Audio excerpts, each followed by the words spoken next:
저는 최근에 이제 이름에 관련된 질문이 많이 받습니다.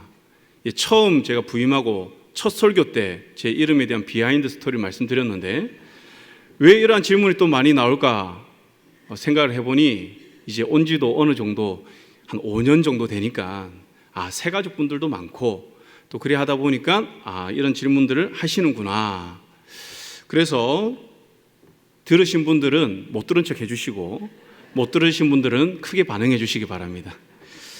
제 이름은요, 저도 이제 성인이 거의 다 되어서야 알았습니다. 제 이름에 대한 그런 비하인드 스토리를. 오늘 아버지가 낮잠을 주무셨습니다. 그런데 이제 꿈을 꿨어요. 아버지가 이제 산길을 막 올라가던 중에 두 산적들이 싸우는 걸 발견했습니다. 그걸 목격하고 아버지가 왜 싸우냐? 라고 하면서 막 혼내는 거예요. 보통 우리가 길을 가다 산적 만나면 피하는 게 맞죠? 피해 가야 됩니다. 어떠한 해를 당할지 모르기 때문에. 그러나 꿈이기 때문에 아버지는 담대하게 그들에게 선포한 거예요. 왜 이렇게 싸우느냐? 그러면서 아버지가 여기에 끝내지 않고 너희 두목이 어디 있냐? 너희 두목 있는 곳을 나를 안내해라 라고 하는 겁니다. 근데 이 산적들도 참 착해요. 아버지를 모시고 두목 있는 데까지 가는 거예요. 한참을 이제 꼬불꼬불 산길을 올라갔습니다. 그러다가 마침내 큰 공터가 나오는 거예요. 그 공터 보니까 한 산적 500명 정도가 모여 있는 겁니다. 그리고 저 멀리에서 이제 산적 두목이 막 연설을 하고 있는 거죠. 그러면서 이 산적들이 저기 우리 산적 두목이 있습니다 라고 이야기를 합니다. 아버지가 야, 너희 산적 두목 이름이 뭐냐? 그러니까 이 산적들이 참봉입니다 라고 이야기를 하고 아버지가 꿈에서 깨자마자 동사무소로 가서 아들의 이름을 참봉이라고 지었다는 슬프고 감격적인 그러한 이야기가 있습니다.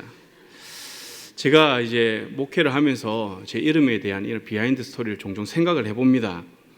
그러면서 두 가지 생각이 듭니다. 이름대로 살았더라면 지금쯤 삼적 두목이 되어 있을 텐데 감사하게도 하나님께서 나를 자녀 삼아 주셔서 목회자로 이 자리에 있구나. 두 번째는요, 내가 목회자이지만 내가 하나님께 순종하지 않고 나의 직분을 또 이 자리를 내 개인적인 이유와 유익으로 사용한다면 내가 목회자이지만 산적 두목으로서 이 교회를 더럽힐 수도 있겠구나. 그런 두 가지 생각을 해보았습니다. 예수님도 예루살렘 성전의 타락을 보시고 그렇게 이야기를 하셨죠. 너희는 강도의 소굴로 만드는도다. 여기서 너희가 누굴까요? 그 당시에 유대 종교 지도자들이죠. 그들은 자기들의 탐심과 그러한 자기들 그 권력을 누리기 위해서 성전을 더럽혔습니다. 성전을 더럽힌 것은요, 강도나 이방인들이 아니었어요. 바로 하나님을 믿는 유대교 사람들. 참 아이러니하죠. 그렇기 때문에 우리도 정신을 바짝 차리지 않고 우리가 살아간다면 우리가 이 하나님의 집을 강도의 소굴로 만들 수 있다라는 그러한 생각을 해보았습니다. 그래서 우리가 이 하나님의 집, 저도 그렇죠. 이곳을 도적의 소굴, 강도의 소굴로 만들지 않기 위해서 어떻게 해야 되는가? 항상 주님 앞에 서서 우리가 생각하고 행동해야겠죠. 육신의 정욕, 안목의 또 정욕, 이생의 자랑에 따라 우리가 살아가는 것이 아니라 여기에 우리의 마음이 빼앗기는 것이 아니라 날마다 하나님 알기를 힘쓰면서 그 하나님 법도를 우리가 즐거워해야 되는 줄 믿습니다. 그렇게 해야 우리 마음이 둔해지지 않는 거예요. 그렇게 해야 우리 마음이 항상 깨어서 무엇이 옳고 그른지를 분별할 수 있는 것이죠. 그런데 오늘 본문을 보면요, 참 안타까운 사람이 나옵니다. 누구냐면 바로 솔로몬이죠. 솔로몬의 이 이름의 어원은 샬롬입니다. 샬롬은 이미 여러분들이 잘 아시는 그런 뜻을 가지고 있습니다. 평안. 이 이름을 하나님께서 왜 주셨을까요? 평안. 하나님께서는 이제 다윗 왕 다음으로 그 아들을 세우셨습니다. 솔로몬. 그래서 이 솔로몬을 통해서 하나님께서는 이스라엘 백성들, 나의 나라를 하나님이 통치하여서 평안케 하겠다. 샬롬을 주겠다. 누가요? 하나님이. 내가 이 샬롬을 주겠다라고 하는 그러한 뜻을 비추면서 이 솔로몬을 세우셨습니다. 그런데 이 이름의 의미로 보았을 때 솔로몬은 어떻습니까? 자기의 이름대로 산 것 같아요? 여러분들 생각했을 때는 예라고 하고 싶지만 이러한 질문의 의도로 봐서는 또 아닌 것 같기도 하고, 그렇죠? 결론을 말씀드리면 아니라는 거죠. 오늘 우리가 읽은 말씀 보면요, 솔로몬의 생애를 이제 요약을 하는데 어떻게 요약을 하느냐? 그는요, 정말 하나님의 뜻에 따라 살아가야 마땅했지만 그러지 못했습니다. 그는 아버지가 남겨놓으신 많은 재물로 왕궁과 성전을 지었습니다. 그리고 하나님께 지혜를 구하여서 세상에서 가장 지혜로운 왕이 되었습니다. 나라도 부강해지고 영토도 확장되었습니다. 이웃 나라들은 침입하기보다는 오히려 이 이스라엘과 동맹을 맺고자 노력하였습니다. 그런 생애를 보면 솔로몬은 어떻게 보면 이름대로 산 것 같습니다. 하나님을 믿지 않는 사람들도 솔로몬에 대해서 부정적 시각보다는 어떻습니까? 훌륭한 왕으로 기억을 하고 있죠. 이스라엘의 부흥기를 이끌었던 최고의 왕으로 기억을 하고 있습니다. 이러한 것을 볼 때 그는 충분히 자기 이름대로 산 것 같지만, 그러나 오늘 본문은 그렇게 기록하고 있지 않습니다. 솔로몬의 생애에 대한 결론적 요약이 바로 오늘 본문인데요, 어떻게 요약을 하느냐? 크게 세 가지로 요약을 합니다. 첫째, 바로의 딸과 혼인하였다. 가장 먼저 그의 인생을 평가할 때 나오는 것이 바로의 딸과 혼인하였다. 두 번째, 백성들이 산당에서 제사를 지냈다. 솔로몬이 또 여호와를 사랑했지만 산당에서 제사하며 분향하는 일을 계속했다라고 하나님께서는 그의 인생을 요약하였습니다. 여러분들을 보았을 때는 긍정적인 평가 같습니까? 아니면 부정적인 평가 같습니까? 부정적 평가로 많이 보이죠. 근데 여기에서 우리가 하나 발견할 수 있는 것은 그나마 3절에서 솔로몬이 여호와 하나님을 사랑하였다, 이것을 발견할 수 있습니다. 그런데 하나님께서 과연 그를 칭찬하기 위해서 이것을 넣었을까요? 아니라는 것이죠. 히브리어 성경을 보면요, 이것과 뒤에 나온 부정적인 이 의견 가운데 무엇이 나오냐면 하지만이라고 하는 부사가 나옵니다. 라크. 이 부사를 사용하여서 여호와 하나님을 사랑했지만 그렇게 하지 않았다는 것이죠. 그대로 살지 않았다는 것입니다. 그래서 그에 대한 긍정적인 평가를 하나님은 유보시킵니다. 정말 안타까운 일이죠. 하나님의 축복을 받고 누렸다고 생각했는데 결국 그의 인생이 하나님 앞에서 평가될 때는 하나님 말씀에 불순종한 평가를 그는 받고 있는 것입니다. 갈라디아서 3장 3절에서 말씀하듯이 그는 성령으로 시작하였다가 육체로 마치는 어리석은 사람, 그러한 사람의 전형적인 모습을 보이고 있습니다. 세상에서는 지혜의 왕이지만 하나님 앞에서는 어리석은 왕이 되었습니다. 그렇다면 어쩌다가 그가 이렇게 되었을까? 오늘 이 말씀을 통해서 우리가 한 가지로 요약을 해서 살펴보면 바로 두 마음입니다. 두 마음. 그의 아버지 다윗은 시편 119편 113절에서 이렇게 고백합니다. 함께 읽겠습니다. 시작. 내가 두 마음 품는 자들을 미워하고 주의 법을 사랑하나이다. 아멘. 여기서 두 마음은 어떻게 정의를 할 수 있는가? 바로 둘 중 어느 하나로 향하지 못하고 그 둘 사이에서 갈팡질팡하는 그런 모습, 그 마음을 두 마음이라고 이야기를 하는 거예요. 그러면서 다윗은 이러한 사람을 어떻게 한다고? 미워한다라고 해요. 미워한다. 그러면서 그는 오직 한 법, 주의 법을 사랑하여서 흔들리지 않고 신실함과 충성심을 가지고 그는 살아간다라고 고백을 합니다. 다윗은 하나님의 마음이 합한 그러한 다윗은 이 두 마음을 미워하는 거예요. 위대한 선지자 엘리야도 이렇게 이야기를 해요. 하나님과 바알 사이에서 머뭇거리고 있는 이스라엘 백성들에게 어떻게 이야기를 합니까? 하나님과 바알 사이에서 누구를 섬길 것인지 선택하라고 그는 촉구합니다. 신약에서는 야고보 사도가 의심 품는 자를 두 마음을 품어 모든 일에 정함이 없는 자다라고 그는 책망합니다. 의심을 품는 자, 그리고 두 마음을 품는 자 같다는 것이죠. 다시 말하면 두 마음은 하나님에 대한 그 의심을 품을 때에 그 마음이 나눠진다는 것입니다. 온전히 의지하지 못하니까 어떠한 우리가 보험 들듯이 어떤 다른 것도 의지해야 되지 않을까, 그런 마음이죠. 그러면서 오늘 솔로몬은 아버지 다윗을 따라 오직 주의 법을 사랑하고 그 법을 쫓아야 했음에도 불구하고 그는 그 마음이 두 마음을 가지고 하나님도 섬기고 어떻게 해요? 자신의 지혜대로 이방 나라들의 그 힘을 의지하며 그는 나아갔다는 것입니다. 그 대표적인 것이 1절에 나오는 바로 혼인관계를 통해서 우리에게 보여줍니다. 쉬운 성경에서는 이렇게 이야기를 합니다. 이집트 왕 파라오와 조약을 맺고, 우리말 성경에서는요 이집트 왕 바로와 동맹을 맺고라고 기록하고 있습니다. 고대 시대에서는요 결혼을 통해서 조약을 맺고 동맹 맺는 것은 큰 문제가 안 되었습니다.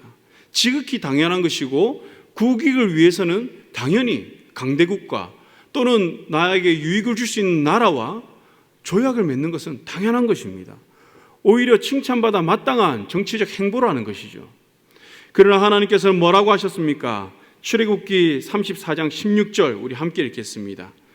또 내가 그들의 딸들을 내 아들들의 아내로 삼음으로 그들의 딸들이 그들의 신들을 음란하게 섬기며 내 아들에게 그들의 신들을 음란하게 섬기게 할까 함이니라. 아멘. 하나님께서는요 뭐라고 합니까?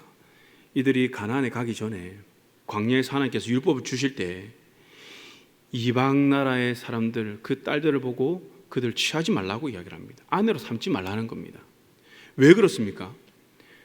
그들이 그들의 신을 음란하게 섬길까 하여, 그 신을 따르게 할까 하여, 하나님을 버리고 우상을 섬기게 할까 하여 하나님 그렇게 하지 말라는 것입니다. 그래서 솔로몬은 어떻습니까? 실제 솔로몬도 보면 왕정 초기에는 애굽의 그 바로의 딸을 아내로 삼았을 때는 하나님 잘 섬겼어요. 근데 그 인생의 이제 말년에 열왕기상 11장에서 어떻게 이야기를 하냐면 이 여인들을 솔로몬이 사랑하였다고 이야기를 합니다. 그 사랑하여서 어떻게 해요? 이 여인들이 솔로몬의 마음을 돌려서 우상을 섬기게 했다는 것이죠. 그 중에 가장 으뜸이 되는 여자가 누구였느냐? 바로 오늘 혼인관계를 맺은 바로의 딸이라는 것입니다. 바로의 딸 중심으로 이 솔로몬의 이 주위의 모든 여자들이 솔로몬의 마음을 돌이켜서 하나님을 사랑한 그 마음을 돌이켜서 우상을 섬기게 만들었다는 것이죠. 하나님께서 염려했던 그것이 지금 현실이 되었던 것입니다. 솔로몬도 처음에는 자신의 마음이 이렇게 나눠질 거라 생각을 못했을 겁니다. 그냥 이것은 하나의 정치적 도구로 생각했겠죠. 하나님과 멀어질 것이라고 그는 전혀 생각하지 못했을 것입니다. 왜냐하면 그는 하나님을 너무 사랑했거든요. 그러나 정치적인 부분, 삶에서 이 왕권을 유지하고 하나님 나라를 지켜나감에 있어서 혼인을 통해서 정략결혼을 통해서 동맹을 맺는 것은 지극히 당연했기 때문에 이것을 그는 그렇게 심각하게 받아들이지 않았던 것입니다. 그리고 이 판단이 자신은 옳다고 생각을 했겠죠. 많은 사람들도 지지를 했기 때문에 그는 큰 문제를 삼지 않았습니다. 실제로 그의 일대기를 보면요, 큰 문제가 되지 않았어요. 나라에 해가 되지 않았습니다. 이방 여인의 아내로 들였다고 해서 나라에 큰 환란이 닥치지도 않았고요, 이방 나라들과 동맹을 맺었다고 해서 그 나라가 이스라엘이 바로 쇠퇴하지도 않았습니다. 그러나 이를 통해서 솔로몬의 마음은요 점점 둔하여졌습니다. 사랑하지 말아야 할 것을 점차 사랑하게 되었습니다. 하나님께서는 이렇게 영적으로 쇠퇴하는 솔로몬을 보시고 일찍이 2번이나 그에게 나타나셔서 말씀하였다고 열왕기상 11장 9절에서 말씀하셨어요. 하지만 솔로몬은 그 말씀을 듣고 즉각 돌이키지 않습니다. 그는 이제 그 삶이 너무 익숙해져 있고 빠져나오려는 그 의지도 크게 없었습니다. 이래도 되는가 보다, 이 정도는 되겠지, 왕으로서 이 정도는 내가 누릴 수 있는 것이 아닌가. 이방 나라들이 자신을 높이고 자기 앞에 머리를 숙이니 거기에 그는 마음이 빼앗겼던 것입니다. 자신이 하나님을 대신하여 대리 통치자로 이스라엘 왕으로 세워진 것을 그는 잊어버렸습니다. 그래서 그는요 하나님 나라를 자기가 통치자가 되어 이제는 자기 왕국으로 세워나가게 되었습니다. 여러분, 우리는 분리되어야 하는 것과는 정확하게 분리되어야 합니다. 이것이 거룩입니다. 세상과 분리될 때 우리는 하나님과 하나가 될 수 있습니다. 그러나 많은 사람들이 세상과 분리되는 것을 두려워하는 것 같습니다. 몰라서가 아니라 알고 있지만 두려워서, 내 눈에 보이지 않아서, 하나님 말씀대로 순종하자니 지금 이 문제들이, 이 상황들이 해결될 것이 안 보이는 거예요. 그러니까 두렵겠죠. 내 이성적으로 이해가 되지 않아서, 이해가 되지 않으니까 순종하기가 힘든 거죠. 알고는 있지만, 알면서도 세상의 것을 포기하지 못하고 우린 가는 경우가 종종 있습니다. 세상의 방법을 포기하지 못하는 부분들 우리 많이 있죠. 그러나 하나님께서는 내가 거룩하니 너희도 어떻게 하라 합니까? 거룩하라. 이게 별 다른 게 아닙니다. 바로 분리되는 것입니다. 분리되어야 할 것과 분리되는 것. 하나님은요, 빛이 어둠과 함께 할 수 없듯이 죄와 함께 하지 않습니다. 세상의 것과 함께 하지 않는 거예요. 하나님 나라는 세상의 것을 통치되어지는 것이 아닙니다. 그렇기 때문에 우리는 세상과 분리되어서 하나님과 하나 되는 것, 이게 거룩이라는 것이죠. 그래서 하나님께서는 야고보서 4장 8절을 통해서 이렇게 말씀하십니다. 우리 함께 읽어보겠습니다. 하나님을 가까이 하라. 그리하면 너희를 가까이 하시리라. 죄인들아 손을 깨끗이 하라. 두 마음을 품은 자들아 마음을 성결하게 하라. 아멘. 하나님께서는 죄인과 두 마음 품은 자들을 같은 부류로 보십니다. 그러면서 마음을 성결하게 하라, 거룩하게 하라라고 명하고 계시죠. 이것이 하나님과 가까워지는 것이라고 하나님은 우리에게 말씀하고 계십니다. 사랑하는 성도 여러분, 하나님과 가까워지시기 바랍니다. 나눠진 마음을 빨리 하나님께로 돌리시기 바랍니다. 내 눈에 보이지 않아도, 내 생각으로 이해가 되지 않아도 주의 말씀이기 때문에 우리가 순종하며 나아가시길 바랍니다. 많은 사람들은 세상에서 유명한 자가 되기를 원하죠. 능력 있는 사람들이 되기 원하죠. 저도 그렇습니다. 솔로몬, 그럼에 있어서 솔로몬은요, 정말 유명한 자로 살았습니다. 그러나 그 유명함을 자기 능력을 유지하고 자기가 이루려 하다 보니 결국 하나님 앞에서는 무명한 자가 되었습니다. 창세기 6장에서 하나님께서 지으신 세계를 심판하시는 그 결정적인 원인을 보면 하나님의 아들들이 사람의 딸들을 보고 그들의 아름다움을 보고 어떻게 합니까? 자기들이 좋아하는 모든 여자를 아내로 삼았다. 하나님의 아들들이 사람의 딸들의 아름다움을 보고 자기가 좋아하는 모든 여자를 아내로 삼았다는 거예요. 하나님은요, 그것을 보고 심판하기로 결정하였습니다.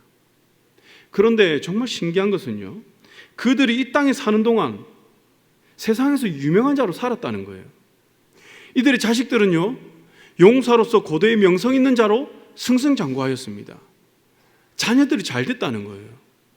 사람의 딸들을 취하여서 내가 좋아하는 대로, 나의 정욕대로, 내가 원하는 대로 살았지만 내가 잘 되고 내 자녀들이 잘 되었다는 것입니다.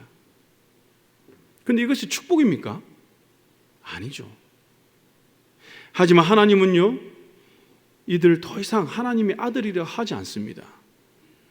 말씀에는요, 육신이 되었다라고 이야기를 해요. 육신이 되었다. 결국 이들은 홍수와 함께 다 떠나가 버렸습니다. 모래 위에 세운 지처럼 하나님의 그 심판 앞에 흔적도 없이 사라져 버렸습니다. 바울은 고린도후서 6장 9절에서 그리스도인을 향해서 이렇게 이야기를 합니다. 무명한 자 같으나 유명한 자요, 죽은 자 같으나 보라 우리가 살아있고 징계받은 자 같으나 죽임을 당하지 않는다라고 우리에게 말씀합니다. 누가요? 그리스도인이, 하나님의 자녀가, 예수를 믿는 사람이 이 땅에서 우리가 무명한 자 같으나 우리는 하나님 앞에서 유명한 자가 되는 줄 믿습니다. 죽은 자 같으나, 능력 없는 자 같으나 우리가 하나님 앞에 살아있고 우리가 징계를 받는 것이 아니라 죽음을 당하지 아니하고 영원히 사는 존재임을 믿으시기를 바랍니다. 여러분, 유명한 자가 되기를 원하십니까? 누구 앞에서 유명해지기를 원하십니까? 우리는 세상 앞에서가 아니라 하나님 앞에서 유명한 자가 되어야 할 줄 믿습니다. 그러기 위해서 우리는 더 이상 하나님과 세상 사이에서 갈팡질팡하는 마음이 아니라 오직 하나님만 섬기는, 다윗의 고백처럼 주의 법만 사랑하여 주님만을 자랑하고 주님의 법에 순종하는 그런 자가 되어야 할 줄 믿습니다. 사단은 예수님을 유혹했던 것처럼 우리에게도 천하만국을 다 보여주면서 만일 내게 엎드려 경배하면 이 모든 것을 내게 주리라 라고 하면서 끊임없이 유혹을 합니다. 내가 원하는 것이 무엇인지를 집요하게 파고듭니다. 내가 가지고 싶은 것, 내가 필요한 것, 내가 올라가고 싶은 자리, 내가 이루고 싶은 그 욕망을 사단은 채워줄 수 있다. 나에게 절하면, 나와 손을 잡으면 채워줄 수 있다 라고 유혹을 합니다. 이러한 유혹을 이기는 방법은요, 하나밖에 없습니다. 날마다 여호와의 법을 즐거워하고 그 뜻에 순종하는 것, 그를 통하여서 우리가 하나님의 말씀으로 내 삶을 올바로 분별하는 것, 내가 정말 잘 가고 있는가, 하나님 말씀대로 내가 순종하고 있는가, 그래서 알기 위해서는 우리가 주의 법을 사랑하는 것밖에 없습니다. 이 마음이 있는 사람은요, 예수님이 선포하셨던 것처럼 사탄아 물러가라, 주 너의 하나님께만 경배하고 다만 그를 섬기라 라고 선포할 수 있는 거예요. 사단의 유혹을 분별하여서 이 예수님의 선포를 할 수 있는 사람은 바로 주의 법을 사랑하는 사람, 그 한 사람밖에 없다는 것이죠. 이제 말씀 정리하겠습니다. 사랑하는 강연의 성도 여러분, 세상에서가 아니라 하나님 앞에서 유명한 자가 되기를 소망합니다. 이를 위해 다윗처럼 주의 법을 사랑하며 하나님을 늘 가까이 함으로 마음을 성결하게 하시기를 원합니다. 솔로몬은 세상의 방법대로 샬롬을 이루려고 했습니다. 세상의 방법으로 하나님 나라를 다스리려고 했습니다. 그 결과 그는 영적으로 점점 쇠퇴해져 갔습니다. 결국 하나님 앞에 무명한 자로 그는 나아가게 되었습니다. 그러나 우리는 그렇게 되면 안 되겠죠. 우리에게 주어진 영적인 이름이 있습니다. 그리스도인, 성도라는 이 영적인 이름, 이 이름대로 사는 방법은요, 우리가 하나님과 손을 잡고 하나님께 붙들림 받는 것, 그거 하나밖에 없다는 것이죠. 우리는 하나님의 백성입니다. 죄와 사망의 법에서 해방된 존재입니다. 그러니 솔로몬처럼 다시 애굽의 종이 되는 것을 선택하지 않기를 바랍니다. 애굽과 조약을 맺고 동맹을 맺지 않고 오직 하나님만을 가까이 함으로 이 시대에 하나님께서 의롭다, 내 마음에 합한 자다 라고 칭찬하시며 높이시고 써주시는 그러한 축복을 저와 여러분들이 온전히 누리시기를 주님의 이름으로 축복합니다.